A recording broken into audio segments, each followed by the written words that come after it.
Greetings fellow Decepticons, SoundBlaster1987 here, and today, instead of a toy review, I will be starting my series of vlog videos.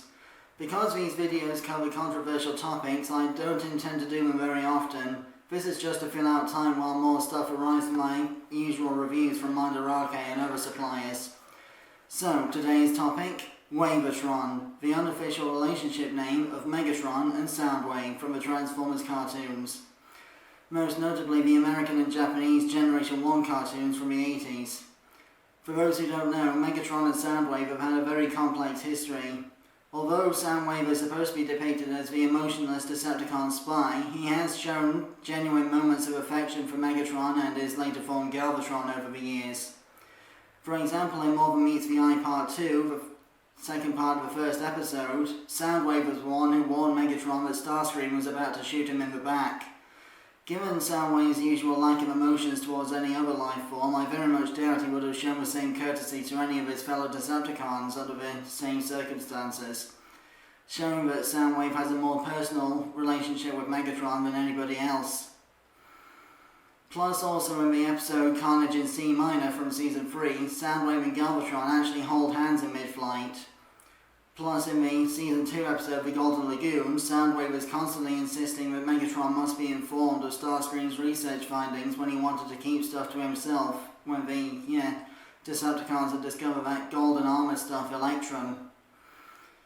Then, moving to the Japanese side of things, Soundwave's death in Episode 2 of the Headmasters anime caused visibly obvious emotional distress from Galvatron. Given the way that Galvatron is so abusive to Cyclonus, Scourge and the other Decepticons in the American series, due to the mental instability of being flung out of Unicron in the '86 movie, it's kind of surprising how badly he reacts to Soundwave's death in this episode.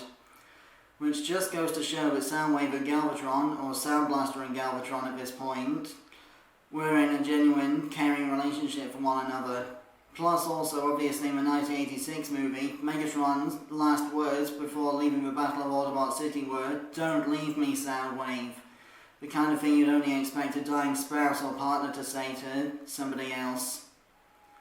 And of course, Soundwave, ever the faithful follower of the Decepticon cause, rescued Megatron while his cassette drone Rumble, not Frenzy, recovered Megatron's fusion cannon. Because of course there's an even further confusing topic to cover in a later video about whether Rumble and Frenzy are red or blue depending on, different timelines and whatnot, because the original toys showed Rumble as the black and red one and Frenzy as the blue one, but the cartoon switched it. That I'll cover more in depth in another video. But coming back to the Wavatron situation, Generation 1 was not the only time Megatron and Soundwave seemed to show genuine affection for each other. In the Transformers Prime cartoon, for example, in the aligned continuity from the early 2010s, Soundwave was so loyal to Megatron that he took a permanent vow of silence to prevent interrogation from Decepticon secrets by the Autobots. A silence that he only broke to say Soundwave superior, Autobots inferior in episode of Season 3 of Transformers Prime, when he finally did get captured by the Autobots.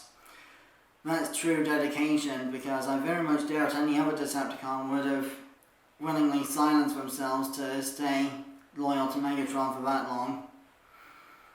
Plus also, it's not just Soundwave that had this kind of relationship with Megatron. In Transformers Energon, the second part of the Unicron trilogy, Mirage, the upgraded form of Tidal Wave, also had the same feelings towards his version of Galvatron. And then, of course, obviously, there was the Michael Bay Transformers movies, where Soundwave was the one that was manipulating everything behind the scenes from the very start, except he wasn't seen until Revenge of the Fallen, because all of his original scenes from the first movie were reprogrammed to black out Barricade and the others. This is a very complex topic, I must admit, and very controversial for those that are dead set against same-gender relationships in fiction.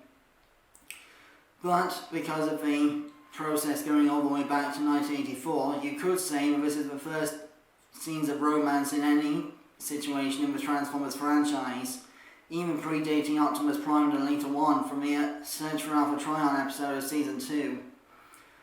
And this has since paved the way for a lot more mainstream progressive installation of same-gender relationships throughout the franchise, especially in IDW publishing comic books.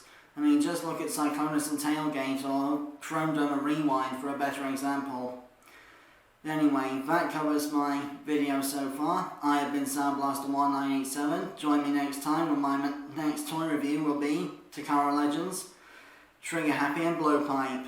My next vlog will be coming in December, where I will be talking about the Tokusatsu suit reuses in Power Rangers. Till then, till all are one.